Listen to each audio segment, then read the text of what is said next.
Thank you for tuning in to Hacks and Hobbies with your host, Junaid. In Season 2 of Hacks and Hobbies, we're visited by our amazing guests coming from all walks of life who want to learn their story, their struggles, and their journey on how they got to where they are today.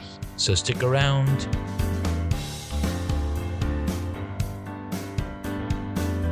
In this episode, I get to speak with Candice Fathi. She's a dynamic TEDx speaker, and I had the opportunity to experience that face-to-face, in person at the TEDx Ashburn, which was one of the first TEDx events out here. And she had also spoken at the TEDx Tysons, and just learning from her about the limbic brain. And it just blew me away because, like, I am the person of the mind, and I love talking about the mind and how it is so powerful and we can make it do whatever we want. So listening to the story, listening to the talk, I was super blown away, and I decided, hey, I want to bring you on to the podcast and share with my audience the powerful information that you shared with us. So Candice, thank you so much for taking the time and coming on to the podcast. Well, I just wanted to say thank you so much for having me on Hacks and Hobbies. I'm super excited actually to be here with you. We definitely come from the same hive, if you will. Your interest in beekeeping and and their communication and the way that they work together as a community. I had a lot of. I was like, this. He's kind of like a beautiful weirdo like myself. So I was, I told my husband when you told me about, Hacks and Hobbies, and then I got to hear a little bit of your background and how you got into beekeeping and whatnot. I thought, wow, honey, he's a beautiful weirdo like me. I'm so excited. I'm so excited to find my tribe. So I just wanted to say thank you so much for asking me to come on. And it's wonderful. It's wonderful to be here. So, yes. Certainly happy to have you here. It's we did have a really good conversation a few weeks back, and we were on the same plane and same thought.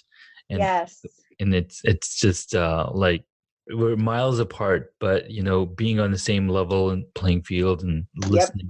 Understanding it. It's just so fascinating.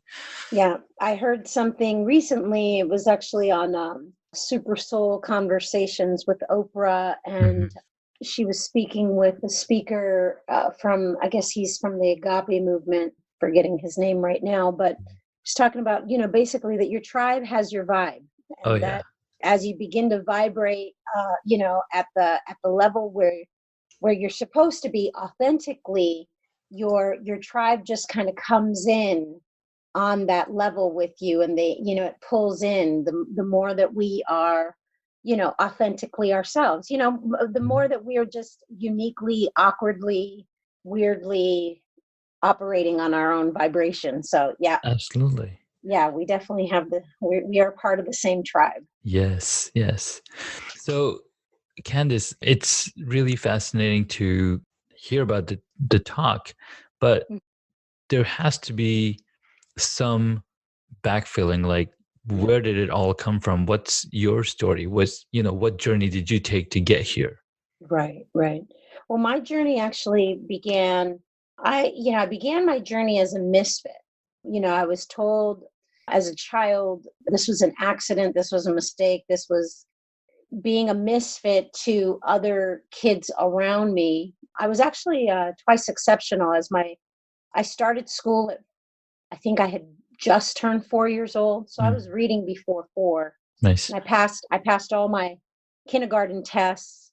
And all the testing that it took in order to be able to put me into kindergarten. And so I was the youngest kid in my classroom, as well as being probably the only Afro-Puerto Rican in my neighborhood. And so kind of twice exceptional. I didn't look like anybody. And then I was the youngest mind there. But I was keeping up with everybody, right? I was reading and writing and counting ahead of my age.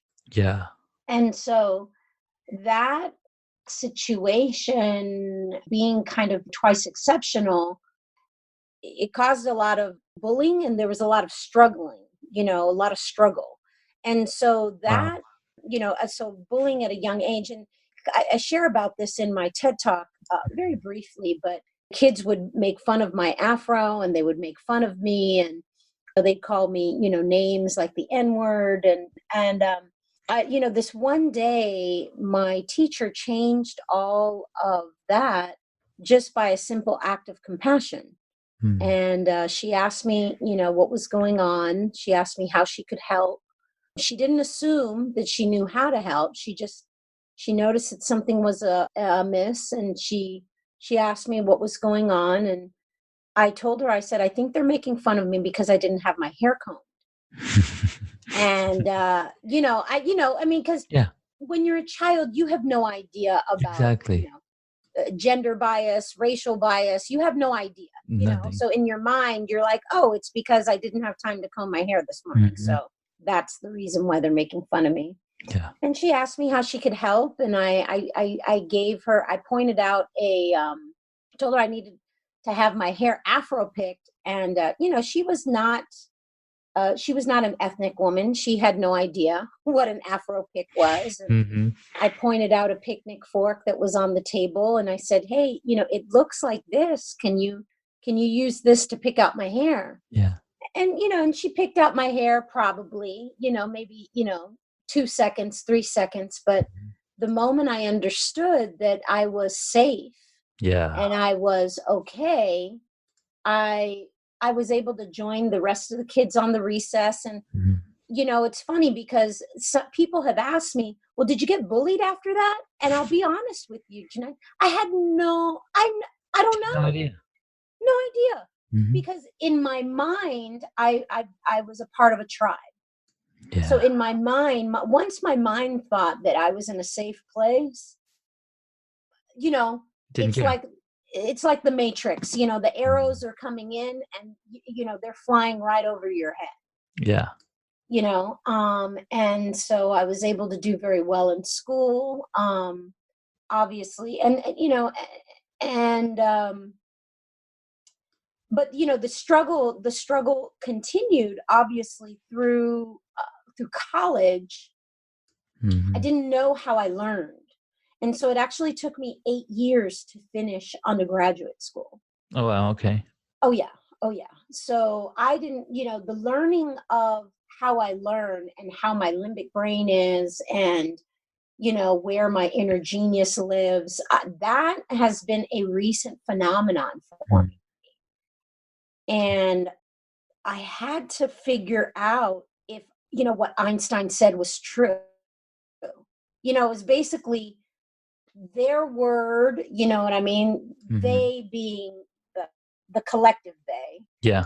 It was either their word or Einstein's word, and Einstein says that everybody's a genius. And, so he was either telling the truth about E equals MC squared, and lying about the genius part, or maybe he really had discovered that, Mhm. we all have an inner genius. We just need to know how to tap into it. Yeah. And so that kind of started my journey, but it was really just the struggle of trying to find my place, trying to find my purpose, believing the bullies, or believing the genius. Exactly. And so I put it to the test. I put it to the test. Yeah. That's beautiful. So I don't know where to relate because maybe first of all, I have very bad memory of my own childhood. Hmm. And there are some memories that have, and for some reason they're vivid because of the traumatic effort or effect that they had on me. You see. So I remember being choked when I was in kindergarten, I think. See. That's the only thing I remember. And See. then there's some other things, and a lot of my memories come from my grandmother retelling those stories.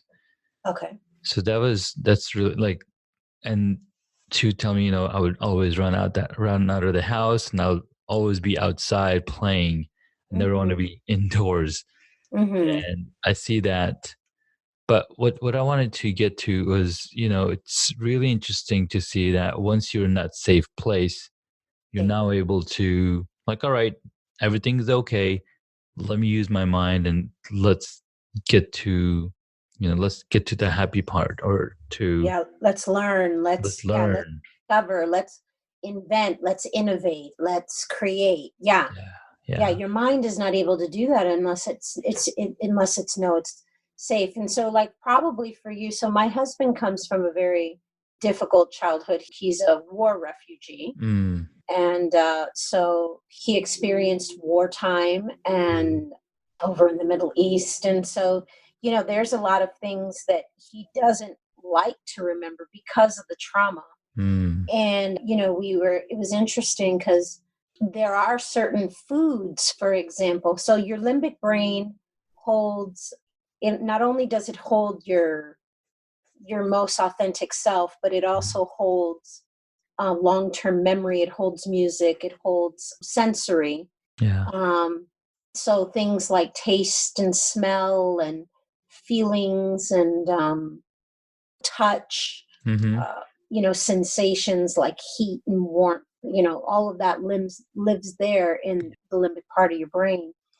And so it's interesting how the way that he's able to kind of go back is by, like, eating foods that his mom made him Mm-hmm. when, before the war times, and or being outside, like you said.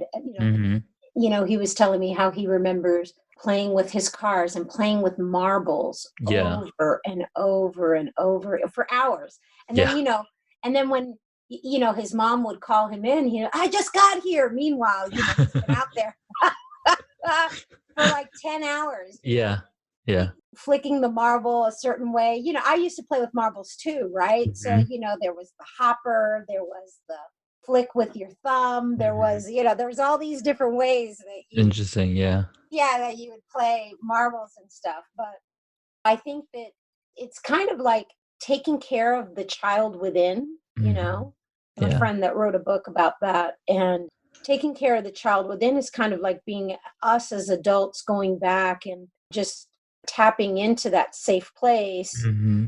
because that child actually the childhood brain. I'm sure you know this probably, but just for our audience that maybe doesn't know, but Mm-hmm. an infant's brain is actually more powerful than a supercomputer. Yeah. And so we're actually smarter as children than we are as adults. And That's so funny. that's one of the reasons why we kind of want to go back and tap into that special part, because Absolutely.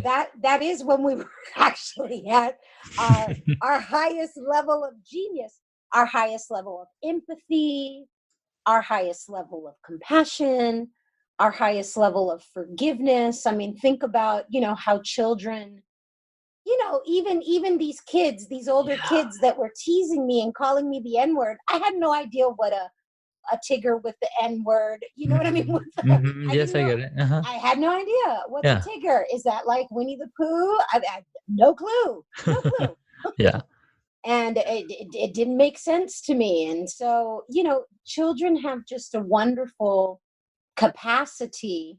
Their EQ is just higher than ours. Capacity to love, to forgive, to have empathy, to respond gracefully, all the things that, to be vulnerable. I mean, and so they're very courageous. Um, Absolutely.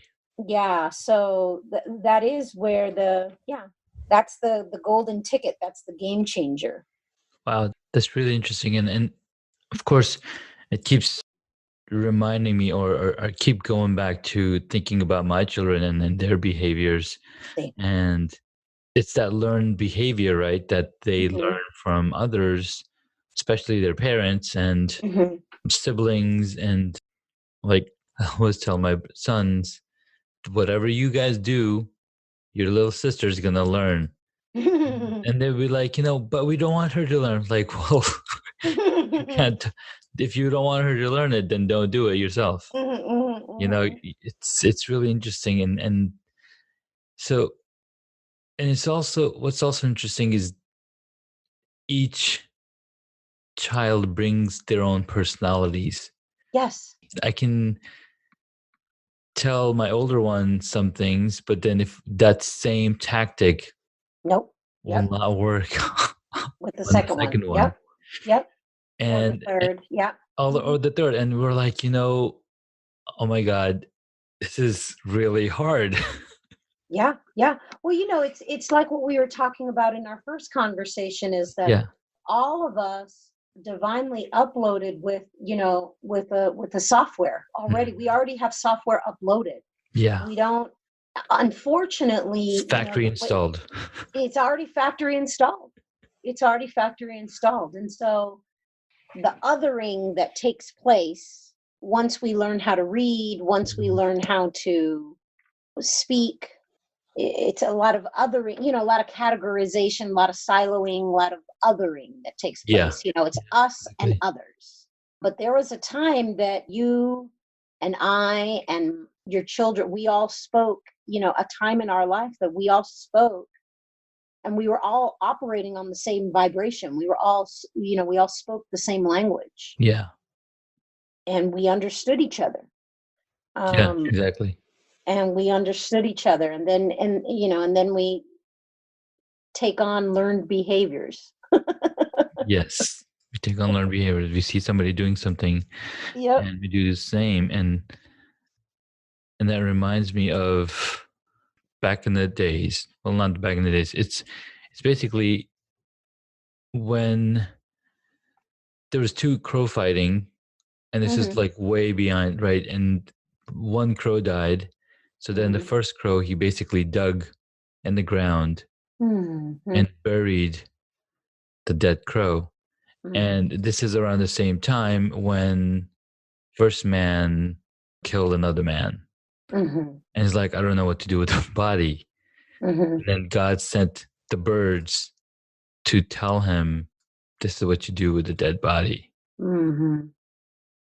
So that was really fascinating and interesting. I was like, wow, it's the same language that they're teaching, that God is teaching us, because, he created all creatures and everything. Mm-hmm. And he's sending a message through these birds. Mm-hmm. When our kids are growing up, that's exactly how they learn. They look at what the parents are doing, they look at what their siblings are doing, and boom, Yeah. no wonder everybody walks. Yeah. Yeah. The thing that's beautiful about children as well, or when we were younger, is that they learn from everything, right? Mm-hmm. And so you have, children that are, for example, they may be obsessed with animals, Yeah. right? I think of Mhm. Temple Grandin and how she loved husbandry, which is, Mm-hmm.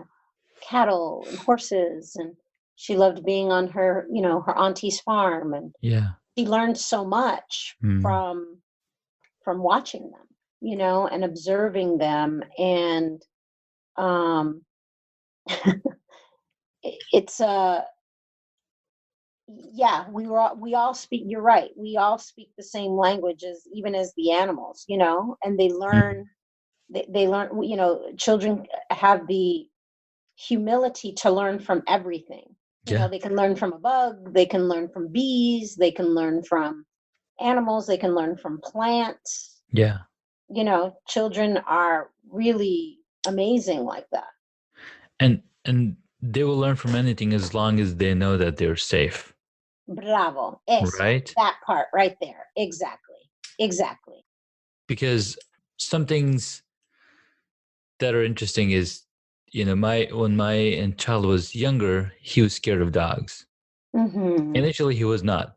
Then something happened. He was this dog came barking at him, Mm-hmm. right? And then he Mm-hmm. got scared. And now he's scared of dogs for Mm-hmm. like 2 years. Mm-hmm. Now he's opened up again, and now he's petting dogs and whatnot. Mm-hmm. So that was really interesting to see. He's like, all right, this is a safe space, and that Mm-hmm. dog probably didn't understand what was going on. He was just Mm-hmm. protecting, or maybe that was his way of, I don't Yeah, know, being happy or being being happy. loud. Maybe Yeah, it was just the loudness, right? yeah, yeah, exactly. And so that, yeah, bark, loud barking makes me feel scared. So yeah. That's really good. So when you listen to the TED Talk, is there a special memory that you remember? You said, being with your grandma, always being outside, or Yes. was there special food that you remembered as you did the genius exercise? That's a good, no, I didn't do any exercises, but Well, I'm saying when we did the yeah, search, when you right? did When the we talk, close yeah, our yeah. eyes. I don't remember if I did If you I might remember have done an exercise at that point. I just can't remember what you which thought one of. it was specifically. But Well, yes, maybe we could even do that yeah, let's today. do that today. On the On the podcast. podcast, yeah, let's do that. Yeah. So I'll just do a brief. I'll just explain just really briefly. Mm-hmm. So in the TED Talk, what we talked about were the three parts of the brain, and we kind of talked about the master alarm sergeant in your brain, which is your reptilian brain, which has been there since the beginning of time. Yeah, And it was put there in order to be able to sense danger and sense when you were kind of being snuffed out yeah, and sniffed out against the crowd, because that reptilian brain would put you into three modes of fight, flight, fight against it, freeze, to, freeze, yeah, or you would flee and run away. And what we talked about, in the TED Talk was just that, in order for us to be able to kind of tap into the genius part of our brain, or even be able to take in the information into the prefrontal, where we do the reading, the writing, the judgment, the arithmetic, the higher thinking, yeah, we need to have those alarm systems turned off. Otherwise, you can't enter the house, right? exactly. And so we talked about being in a safe, calm space, either mentally going there. Maybe our situation is not a great situation. Mm-hmm. I know I had that growing up, that there wasn't a whole lot of safety around me. And so I had to escape to safe places in my mind in order to be able to survive the day, survive the week, survive that season. Yeah, And so then once we talked about the safety and finding the safety and turning off the alarms, then we kind of talked about the limbic brain and how each one of us has a very unique blueprint, right? We have a unique limbic brain print. yeah, And so the keys that work for you are not, and are not going to be the keys that work for me, and the keys that work for me are not going to work for my husband. right. And what I realized is, I kept telling my husband, well, see the visual, see yourself as a child. He was like, no, no, no, no, no, I don't do that. No, No, no, no, thanks. no, I don't want no, to go there. no, no, no. We do not, war refugees do not do Yeah, that. That that's is the not what we do. PTSD kicking in then. Yeah, yeah, yeah, exactly. I have PTSD kicking in. And I was like, okay, so then let's approach it from a different angle, right? Because as opposed to seeing the pictures, right, let's take a different path, because there's many paths to the limbic brain, right? Yeah, There's your five senses. So it's what you see, it's what you smell, it's what you taste, it's what you feel and touch, it's emotional, and it's also what you hear, right? mm-hmm. And yeah, so like you were saying that you would hear the stories of your grandma. So maybe we could do that. Maybe we can take a deep breath. We can do that right now. Okay. All right, let's do it. So that, and for those that are listening, find a safe space, a quiet place in your house. Okay, so we're just going to take a deep breath in. We're going to close our eyes. And we're going to imagine ourselves as children before the trauma, before everything, right? Before the times that we felt the safest, the times when time would stand still, and we could do it for hours and hours and hours, and it would feel like no time has passed. There are certain smells, there are certain tastes, there are certain feelings, there's pictures sometimes there's music or sounds that we would hear.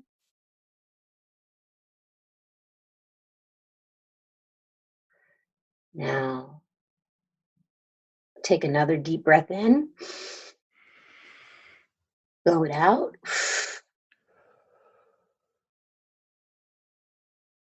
Okay, so what did you see? What did you hear? What did you taste? Where were you at, Janae? So there was one moment I remember in my life when I was a young child. I think I had jaundice, and Mm-hmm. there's this one lady who used to come, and she would cut some kind of vegetables, and I would just sit there. So I remember that one quite vividly, I think. Mm-hmm. And I don't know if there's any trauma related to that specific one, but I remember that one interestingly specific. How old are you? Do you remember? I think I was 4, maybe Yeah. 3 or 4. How did you get jaundice? Well, it's pretty normal in in the Southeast Asian people See, to see, get see. jaundice. Yeah. My Um, kids all had jaundice, but it was at birth. yeah. So yeah, my kids all had jaundice at birth, but I had it later in life, and I'm not sure what caused it, Mm-hmm. but I But remember that. she would come every day and make you like a certain vegetable to help you with your Yeah, jaundice. I think so. Hmm. Did you spend a lot of time like in the sun?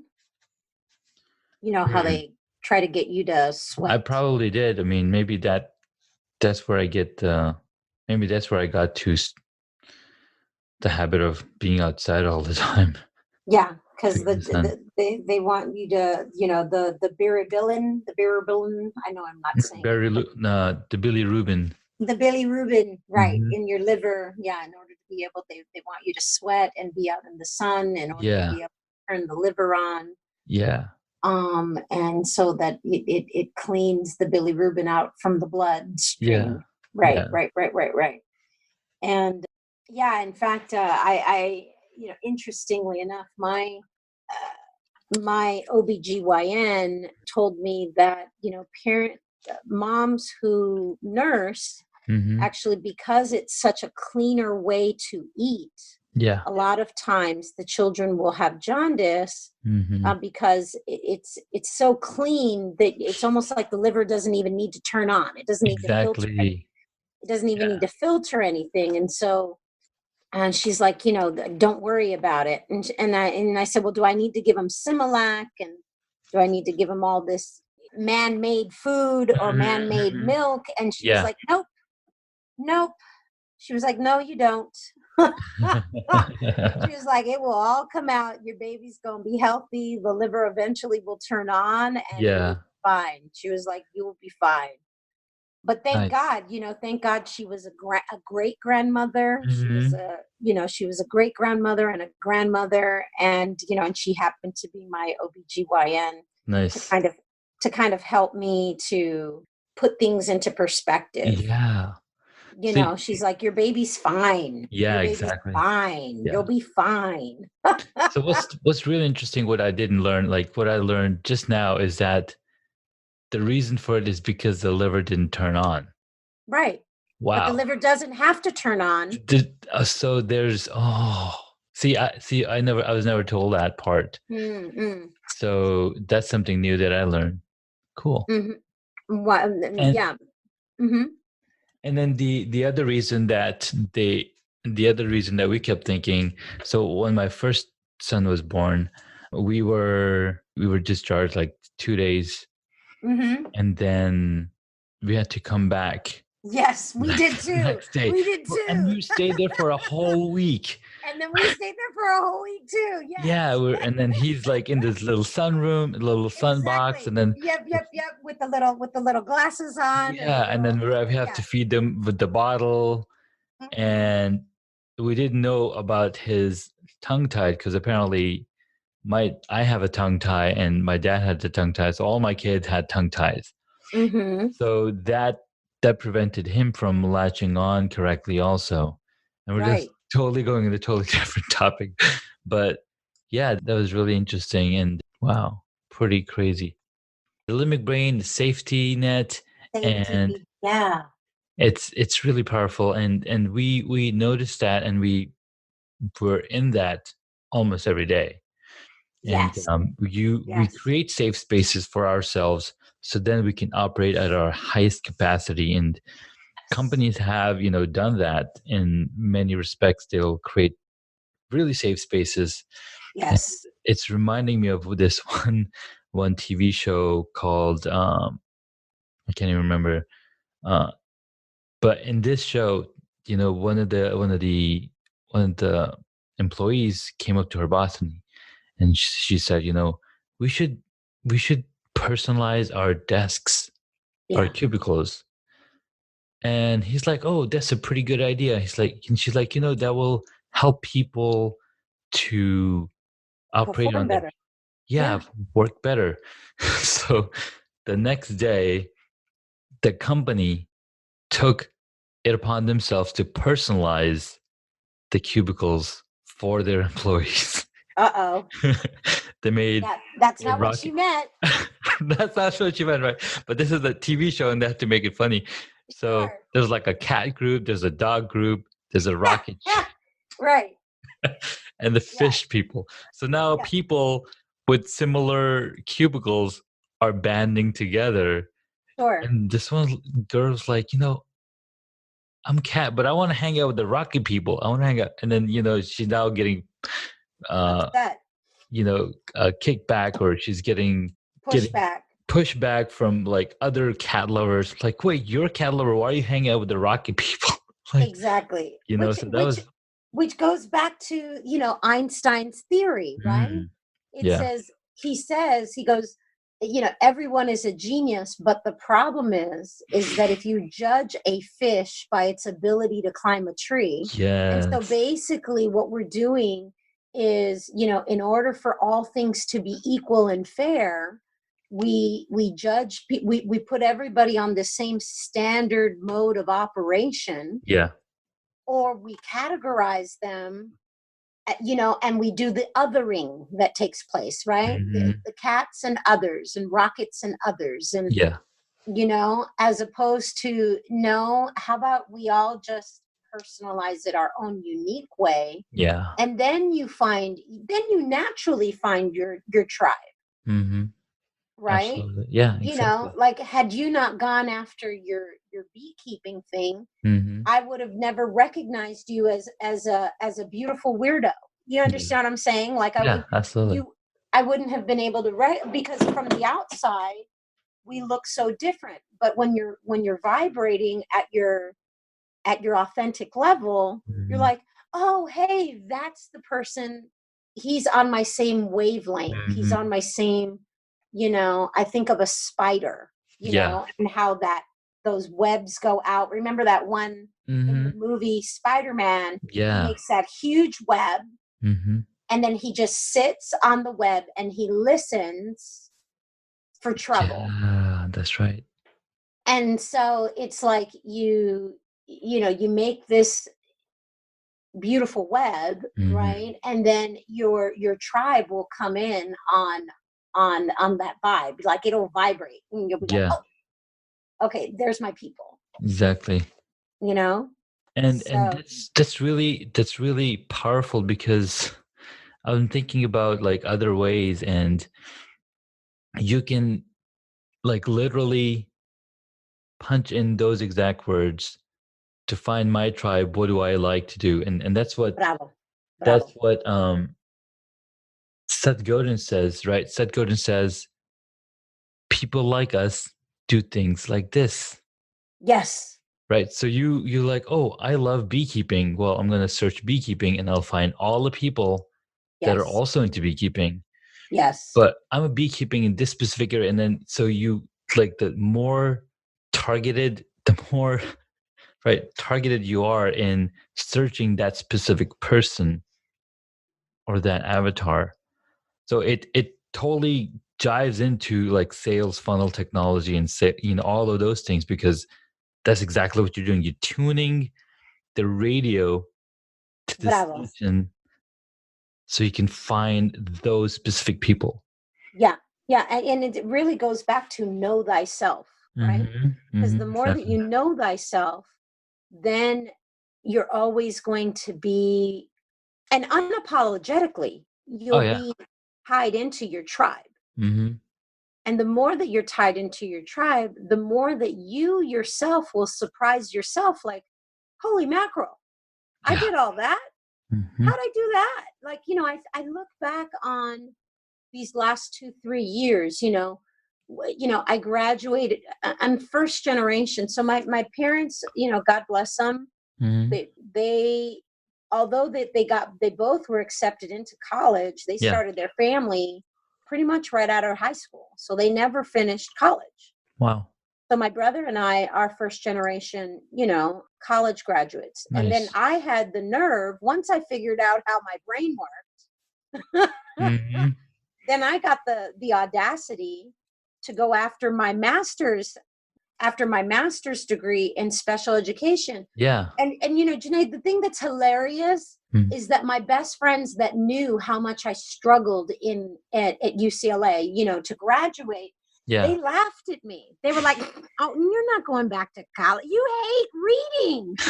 You hate to read. You don't even know how to turn on you didn't even have computer. We had word processors. Yeah.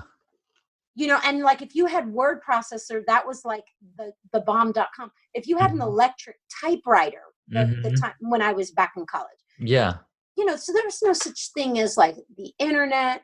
I mean, there was no such thing. Oh, just trying to explain to people, there was no such thing as a backspace button.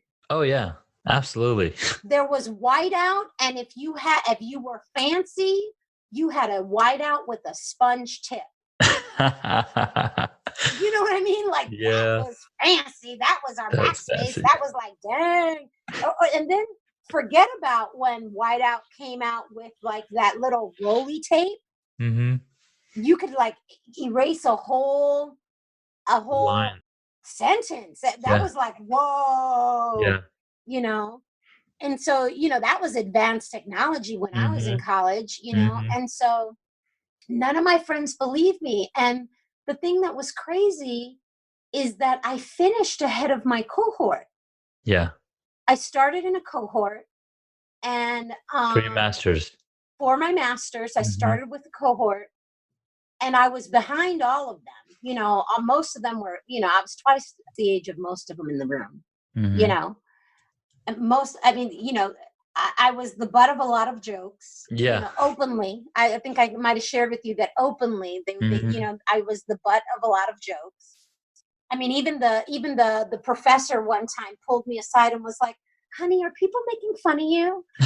I was like, oh my gosh. But it didn't bother you, right? No, but I mean, it bothers you because you're an adult and you're like, I want to, true, okay. I want to, I'll show you, I'll show you, punk. You know what I mean? You whippersnapper, but anyways. So yeah, it bothers you because it bothers it just bothers your ego and your pride, right? Exactly. Yeah. But dang, I tell you, once I figured out, okay, this is how I learn, I killed it. I think I got 1 B and the rest were all A's. Nice. That's in my master's powerful. Class. Yeah, in my master's, for my master's degree. And then I graduated on top of the class, like before the cohort. So most of the people in my cohort are graduating now. Wow. Are graduating on May 18th. So they haven't graduated yet. So like in 10 days, they'll be graduating. And so it's a year-long program? It's kind of like a 2-year-long program, but I was able to, okay. yeah, I was able to finish probably in like about 18 months or maybe 6 months. Nice. Yeah, because I just went after it. And so it's just amazing to me how you will surprise yourself once you figure out, once you're able to tap into your genius, right? And so, the way that I would get ready for an exam or even, speaking at the TED Talk is I'd go out and I'd go for a walk and I'd do some gardening, you Yeah. know? And Nice. so my husband's like, have you written anything down? No, I haven't written anything down. But the tree looks great and I've planted a lot of Nice. but that was my genius, right? That's where I felt the safest. And then when I was able to do that, boom, then now I can be the student speaker and write my speech for, for my graduation day. Nice. And then, I could put together the TED Talk. I mean, I was doing Absolutely. that this morning. You had said something to me that was actually very powerful, and I wanted to kind of repeat it back to you, Sure. especially on the podcast. But you had shared something with me, and you said that bees do a dance. Mm-hmm. So they find out where, the flower is, the food is, whatever. Mm-hmm. And then they come back home, and then they do a dance. Yep. The wiggle. And they do the wiggle. And then that wiggle, those specific steps is like basically how to find the good stuff, Yeah. how to find the gold. Exactly.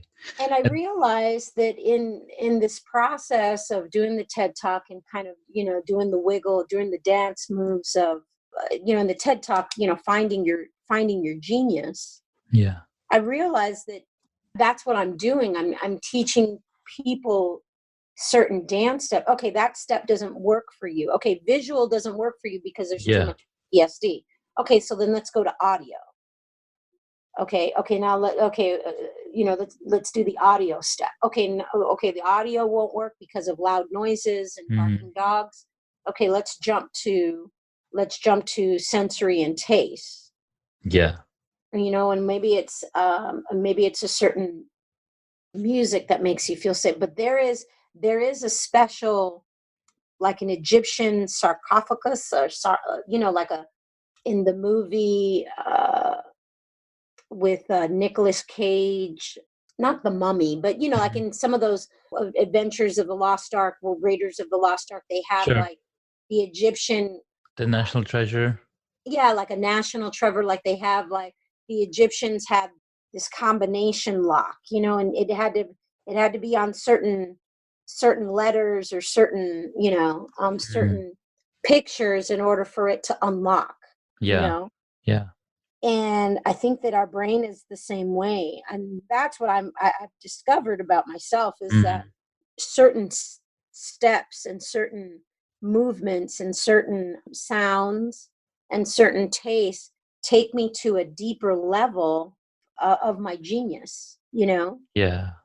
and then I'm able to do even more than I even thought was possible. And Absolutely. I don't think that is unique to my experience. I believe that we were all created like that. Yeah, absolutely. And so we all have a specific dance, if you will, just like the bees, to get us back to that sweet spot. Yeah. And then we can operate from that sweet spot on any given day. Absolutely. Yeah. What's funny is Snapchat recently, they've got Bitmoji stories. Had a story where they used that same dance analogy. Oh, really? They had two bees, and the one bee asked the first bee, like, hey, where's that really nice flower you find? And he's like, oh, I can tell you. And then he goes and does the dance. How cute. It's hilarious. And the one who does the dance has my face on it. And the one who's asking is my wife's face. So that was hilarious. How cute. That's so cute.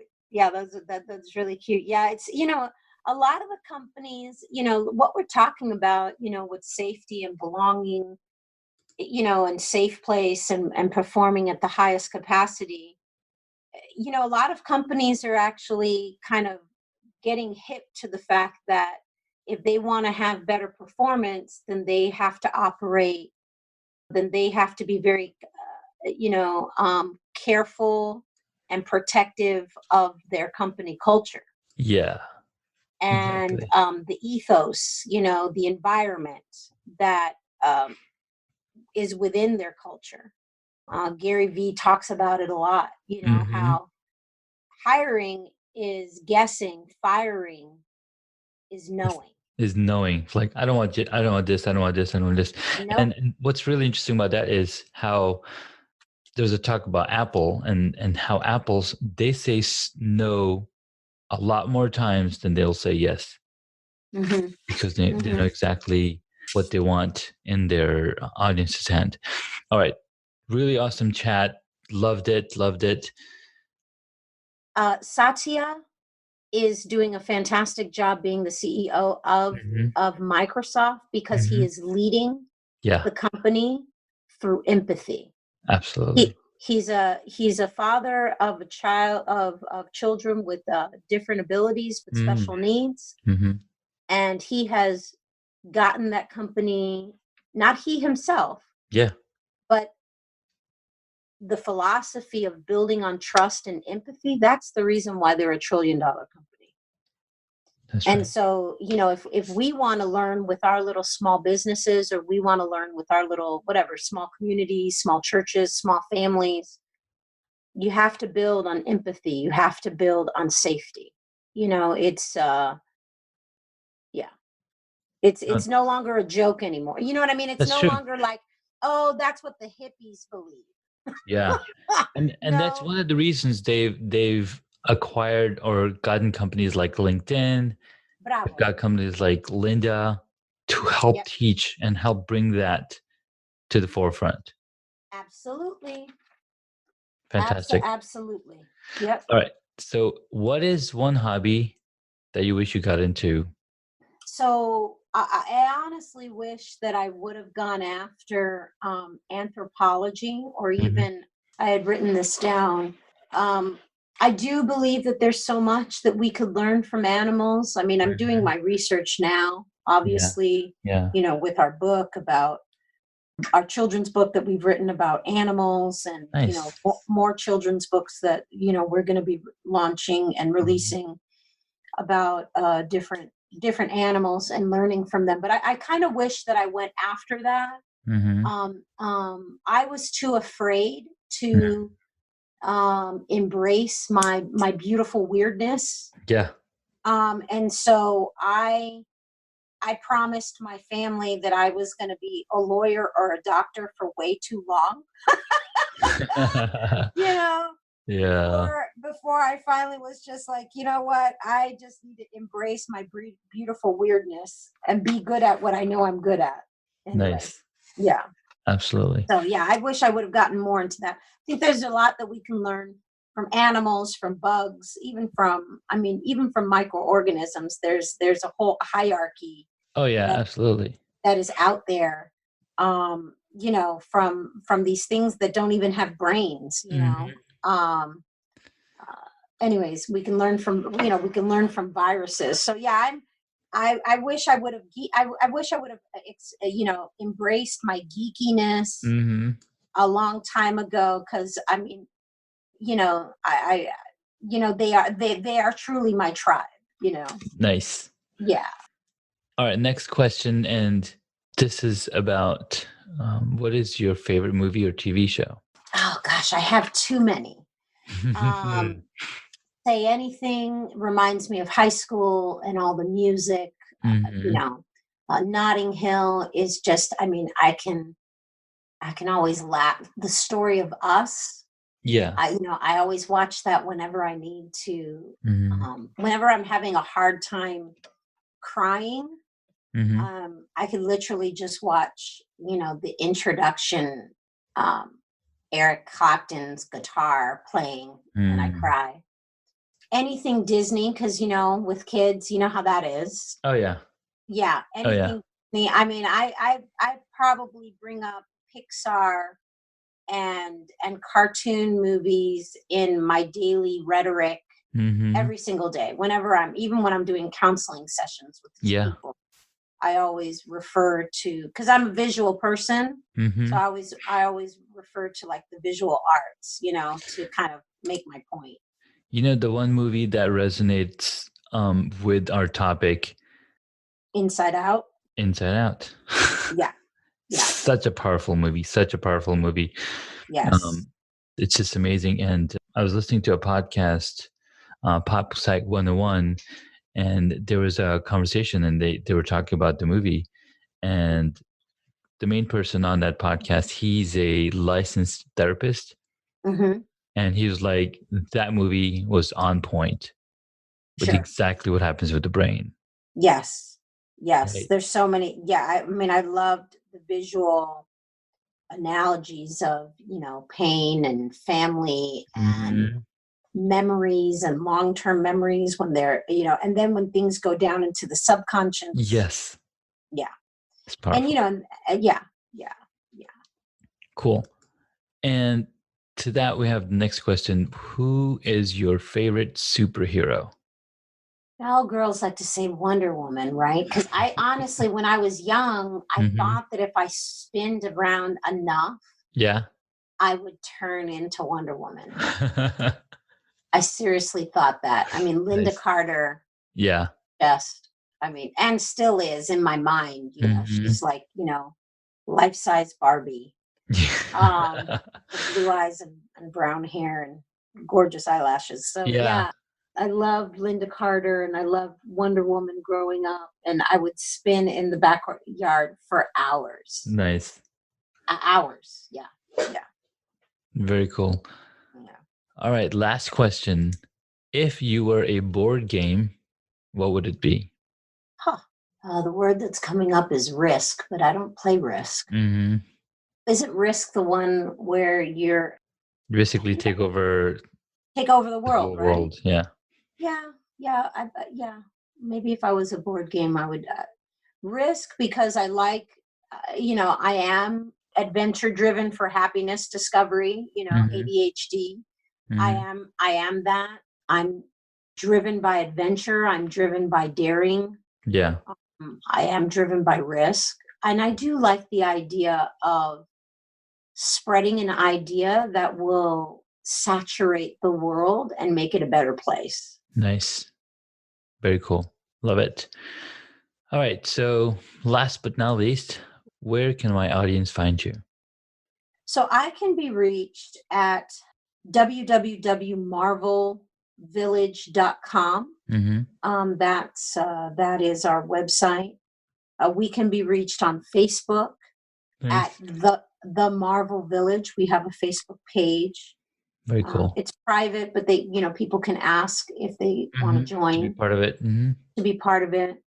And then we have a book an interactive book that we're turning into an app, and we're going to be releasing that at our local Brambleton library. Nice. On August 13th on a Tuesday night. So people are welcome to come and join that. The book is very special because the illustrations, it was authored, it's been a family affair. And my oldest son illustrated the book. Very cool. That's so awesome. And the illustrations are now, and the characters are now registered at the Library of Congress. So it's really special for him. That's right. And we're going to be releasing, doing a special meetup, kind of meet the young authors, August 13th over at the Brambleton Library. Nice. At 7 p.m. And then if people would like to reach out to me personally, maybe they have a question about, neural inclusion and neurodiversity, or their brain, and finding their inner genius, they can reach out to me directly through email, and I'm at themarvelvillage at gmail.com. And please, send me their questions. And, if they're interested in finding my TED Talk is already on YouTube, so they can always, awesome. They could search Candice, Candice, Fathi, Fathi, and then the word genius.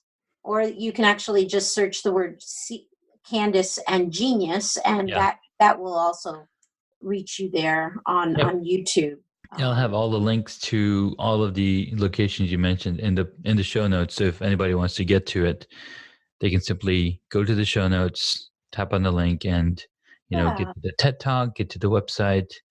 Yeah, our website is under construction, where we do a lot of things for our kids, by our kids, authored with our kids, and so it is under construction. So probably the best dynamic, live, current way to reach me is through email at themarvelvillage@gmail, or through the Facebook page. Nice. No, I think we'll have the episode up by then, hopefully. Okay, that would be great. Well, thank you so much. It's been wonderful. It's been a pleasure being here today. Thank you so much. Thank you for coming on to the podcast. This was really exciting, really powerful stuff, and looking forward to checking out the YouTube TED Talk again, because it was a great talk, and I'll be sure to share it with my friends. Yeah, and finding our genius, because we all have it. We all have it. We all have it. We all are uniquely genius. All right. Well, thank you so much. You guys have a great day. You too, have a good day. Thanks. Bye-bye. Bye. Congratulations, you made it to the end of the episode. Thanks so much for listening to our guest on this episode. Please send me an email at junaid@hacksandhobbies.com to tell me what you loved about our guest today. You could find links mentioned in this episode on the hacksandhobbies.com website.